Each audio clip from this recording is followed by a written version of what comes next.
Pagu Diversidade Feminina. O Leia Mulheres no Brasil, ele surge em 2015, né? É uma iniciativa lá de São Paulo, apesar de surgir de uma hashtag nos Estados Unidos chamada Read Women 2013, né? Leia Mulheres 2014. Foi uma hashtag que fez muito sucesso na internet, no Twitter, nos blogs, nos vlogs, booktubers, enfim, o pessoal em geral que lê começou a usar a hashtag Leia Mulheres 2014 por uma proposta, né, da Joanna Walsh, uma escritora e designer, uma proposta de que a gente lesse mais mulheres e falasse também sobre essas escritoras e autoras. E aí em 2015, a Juliana Lewenro, a Juliana Gomes e a Michelle Henriques, elas criam o Leia Mulheres no Brasil, né?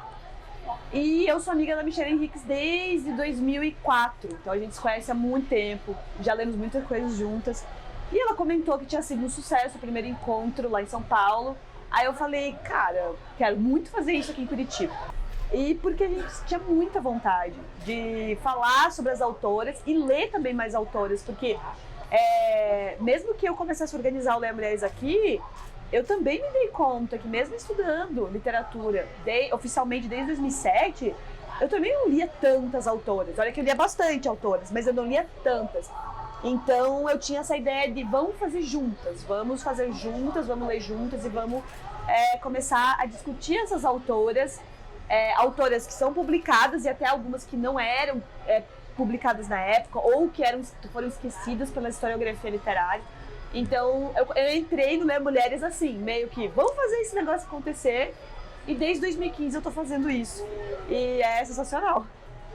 Eu acho que pensar nas questões de gênero é pensar numa mudança profunda de toda a nossa base social. Eu acho que não tem como pensar em mudanças, sejam elas sociais, ambientais, políticas, de desigualdade, sem pensar nas questões de gênero que fazem parte dessa base patriarcal e capitalista do mundo, né? Da submissão da mulher, que está muito atrelada à própria submissão da natureza, né? Porque aproxima a mulher de ser um ser, né, mais natural, mais, né, conectado com as questões da natureza. Então essa questão da submissão, ela está completamente atrelada à discussão ambiental também, e ela vem muito por conta da questão de gênero. Então eu acho que a gente pode usar até termos como irresponsabilidade dos acadêmicos, e agora eu falo acadêmicos no masculino, de professores e professoras, por exemplo, na universidade, na escola, ensino fundamental e médio, de, por exemplo, nós vamos trabalhar esse semestre com Machado de Assis. Hoje a gente tem 3 ou 4 edições de Úrsula da Maria Firmina dos Reis, que escreveu na mesma época do Machado de Assis, também uma mulher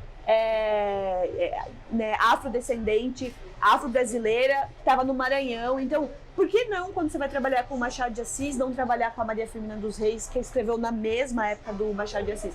Então, eu acho que sim, porque a historiografia da literatura, e isso é válido para outras artes, ela é uma historiografia que prioriza os homens.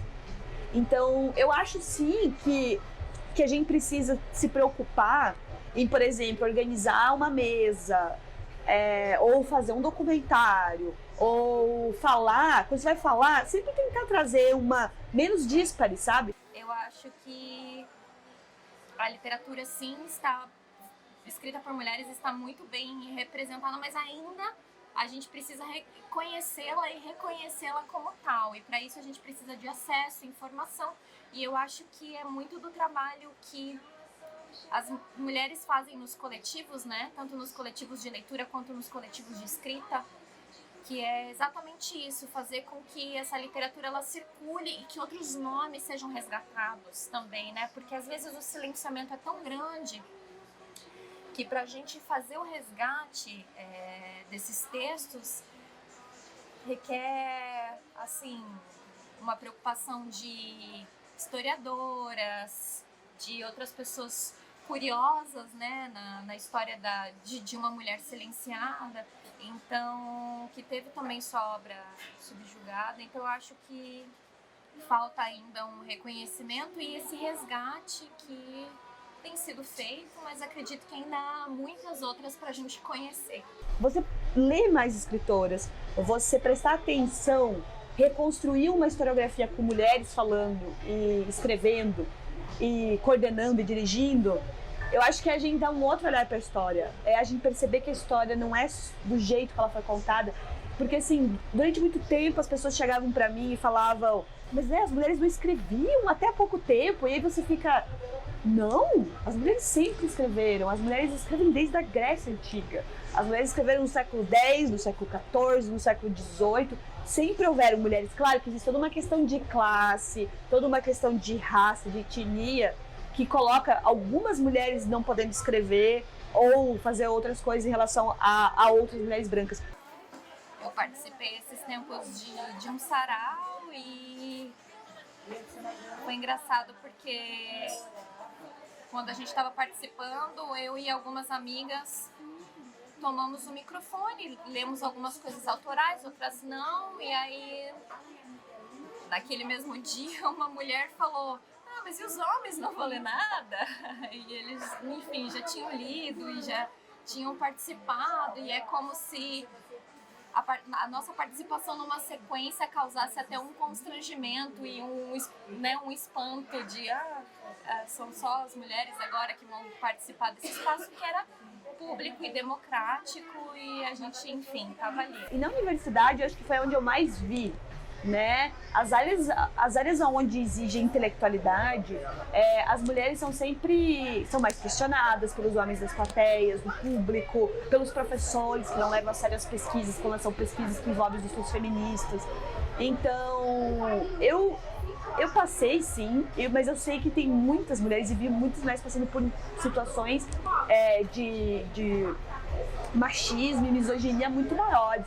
E tem coisas que estão ligadas, né? Estão tão enraizadas na gente, tipo a linguagem, a forma de se xingar, a forma de se elogiar uma mulher, uma forma de pensar como que ela tá escrevendo, fazendo arte, ainda são muito machistas, ainda são muito dentro de uma qualidade de valor masculina, até para ler.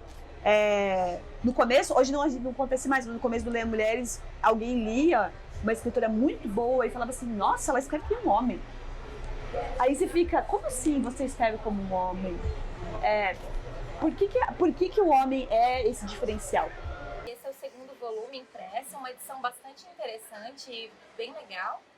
E aqui o texto que foi publicado é um conto que eu escrevi pensando em todas as questões de pequenas violências, né, que eu já comentei. Então, a violência a partir do diagnóstico de uma doença, que no caso é o Alzheimer, pela perspectiva de uma mulher mais velha, uma senhora. Finalizava o arremate do debrum da saia rodada como se fosse dom inato. Dedal no indicador, pinceladas de agulha no tecido caque. Cor mais apagada essa, tal qual a filha do meio.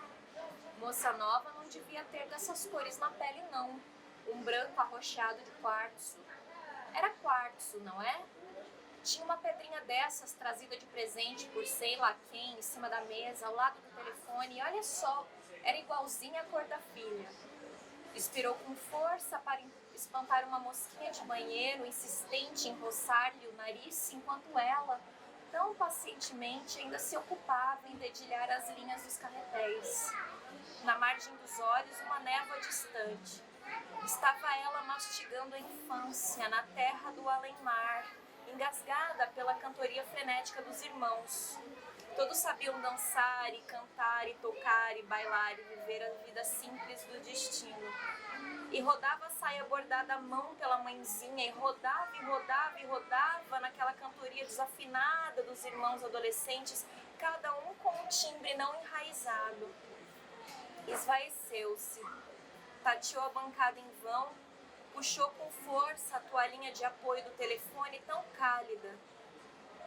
No chão, cantando o fado da meninice, voltou a 11ª primavera.